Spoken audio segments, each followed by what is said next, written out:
Pasangan ini, untuk bersembunyi dari bom atom, mereka membangun tempat berlindung di bawah tanah. Rumah mereka di tanah meledak tepat setelah mereka berdua masuk. Tampaknya serangan bom nuklir benar-benar terjadi. Untuk menghindari radiasi nuklir, suaminya adalah seorang ilmuwan. Bawa semua orang ke ruang aman di mana dia sudah mengatur waktunya. Setelah 35 tahun, pintu baru bisa dibuka. Tetapi mereka tidak tahu bahwa ledakan itu bukan nuklir, tetapi kecelakaan pesawat. Istrinya sedang hamil. Setelah itu, dia memberi nama anaknya Adam. Jadi seperti ini Adam dilahirkan dan dibesarkan di area terlarang. Ada banyak utilitas di tempat penampungan ini. Selain kebutuhan untuk keperluan sehari-hari yang cukup untuk 35 tahun. Bahkan dilengkapi dengan ekosistem yang menarik. Untuk kegiatan santai mereka bisa memancing, menanam. Sang istri bahkan bisa berbelanja di gudang. Mereka berdoa bersama sebelum makan. Bersama-sama menonton film setelah makan malam. Meskipun mereka tinggal di bawah tanah dan terisolasi dengan dunia luar. Tetapi mereka masih hidup dengan sangat bahagia dan memuaskan. Sang ibu mengajari Adam cara etiket dan menari. Ayah mengajarinya tinju, bahasa asing, dan manajemen keuangan. Bahkan mengajari bocah itu tentang ruang bawah tanah dengan koleksi kartu favoritnya. Dia juga menyerahkan semua sahamnya kepada Adam. Waktu berlalu, di bawah pendidikan orang tua, Adam sekarang telah menjadi pria dewasa. Pintu tempat penampungan juga akan dibuka. Tepat di hari ulang tahunnya yang ke-35. Ibu membuat kue ulang tahun untuk Adam dengan sisa bahan. Mereka juga menyiapkan hadiah untuknya. Ayah memberinya sepasang ski air buatan sendiri. Ibu memberinya jaket kulit rajutan sendiri. Adam menutup matanya dan mengucapkan doa untuk ulang tahunnya. Dia berharap bisa menemukan seorang istri. Hari untuk membuka pintu penampungan akhirnya tiba. Mereka semua sangat gembira, menunggu momen untuk melihat matahari lagi. Setelah membuka pintu, Bapak keluar untuk mengecek dulu. Dia memakai baju terusan pelindung untuk pergi keluar dan menyelidiki. Seperti inilah rumahnya. Itu telah berubah menjadi bar yang dihancurkan untuk waktu yang lama. Melihat ayah berjalan keluar dari tanah dalam kabut. Pemilik bar mengira dia adalah dewa yang turun ke bumi. Dia pingsan. Setelah 35 tahun, lingkungan mewah sebelumnya telah menjadi bobrok sekarang. Ayah membersihkan beberapa sampah di jalan. Kemudian dia dikejutkan oleh seorang gay yang mengenakan pakaian wanita. Dia segera lari kembali ke tempat penampungan. Memberitahu istri dan Adam tentang situasi mengerikan di luar. Dan menyuruh mereka untuk tidak keluar. Tapi sang ibu sudah muak dengan kehidupan seperti ini. Dia ingin melihat gunung dan danau di luar. Keduanya terus bertengkar. Ayah tiba-tiba mengalami serangan jantung. Jadi ibu memutuskan untuk melepaskan Adam. Untuk membeli obat-obatan dan persediaan yang cukup untuk 20 tahun ke depan. Adam segera mengemasi barang-barangnya. Dia mengambil koleksi kartu bisbol dan sahamnya dari ayahnya. Meninggalkan tempat penampungan ini di mana saya tinggal selama 35 tahun. Melihat langit biru, Adam sangat bersemangat. Dia menyapa siapapun yang lewat. Dia pergi ke kota dengan bus. Datang ke toko koleksi. Dia ingin menjual koleksi kartu dasar yang diberikan ayah kepadanya dengan imbalan sejumlah uang untuk dibelanjakan.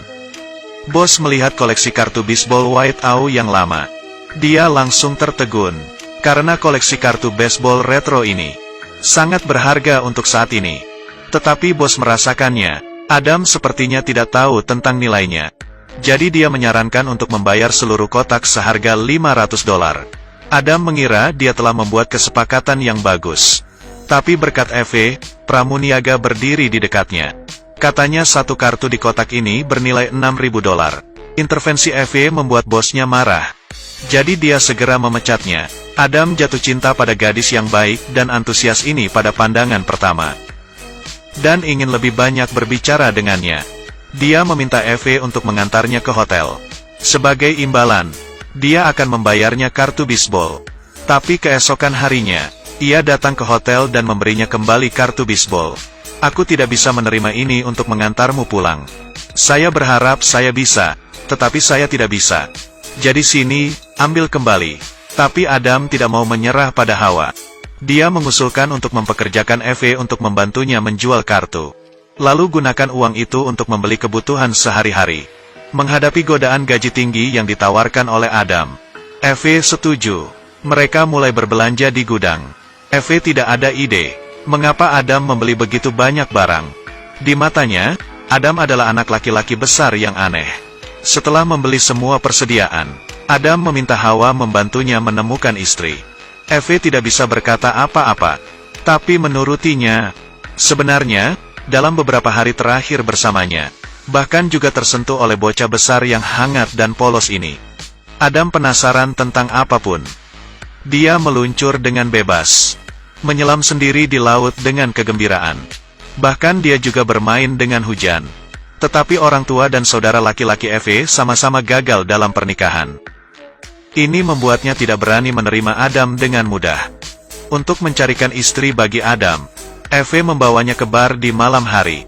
Tapi saat melihatnya bersama wanita lain, mengobrol, tertawa dan menari, bahkan secara tidak sadar merasa cemburu dan tidak nyaman. Ketika dia kembali ke rumah, temannya mengatakan Adam akan pergi dengan seorang wanita. Dia mencoba untuk berpura-pura tidak peduli, tapi tetaplah mencemaskan dan pergi mencari Adam. Tapi dia tidak menyangka Adam tiba-tiba muncul di belakangnya. Dia bahkan membuatnya takut untuk berguling. Setelah masuk ke dalam, Adam dengan hati-hati membersihkan luka untuk Eve. Dia dengan sepenuh hati mengakui perasaannya padanya. Setelah malam itu, Eve memahami pikirannya sendiri, dan akhirnya menerimanya. Tetapi pada saat ini, Adam memberitahu Eve tentang keluarganya.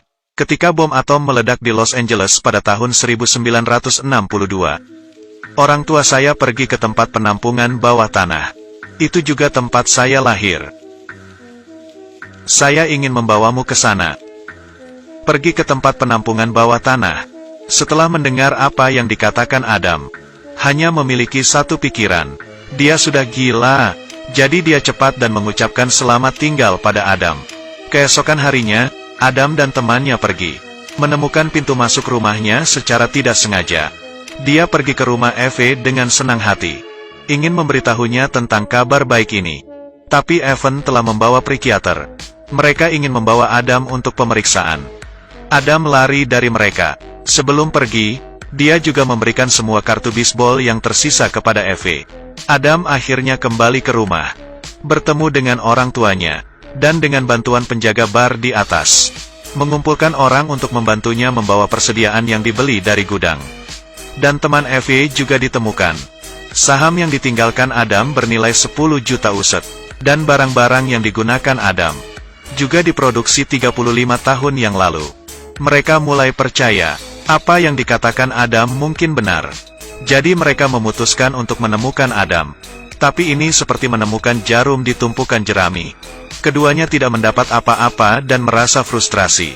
Eve dengan putus asa melihat orang-orang berjalan.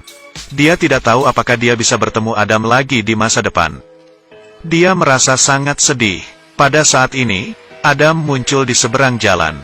Dia segera keluar dari mobil, memeluk dan menciumnya erat. Begitu saja, Adam membawa Eve ke tempat penampungan bawah tanah. Ibu menyambut Eve dengan hangat.